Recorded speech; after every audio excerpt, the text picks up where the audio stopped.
な。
お昼ご飯の時間だ。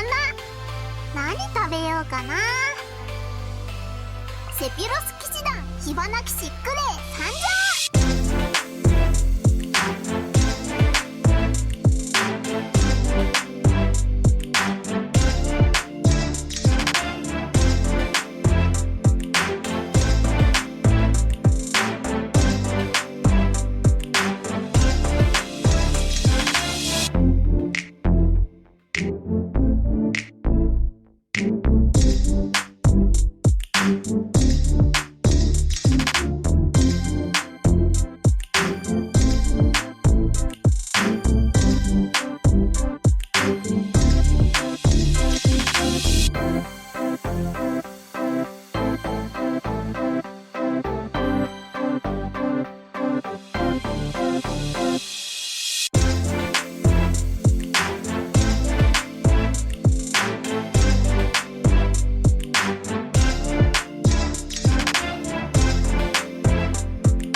観光ガイドでも見てみよう。こんばんは。クレイはもう子供じゃないってホフマンさんに言ってよ。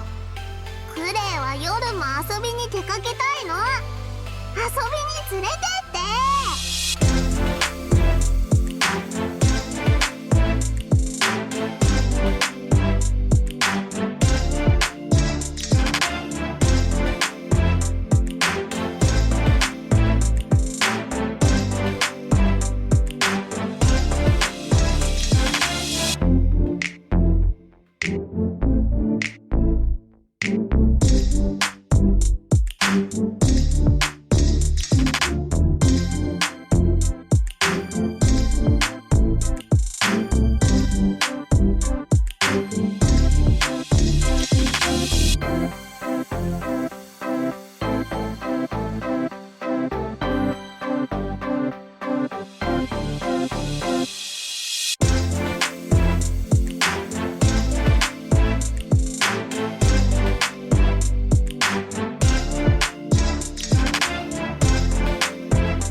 出かけるとき帰りたくないって言ったけど、暗くなると道がわからないよ。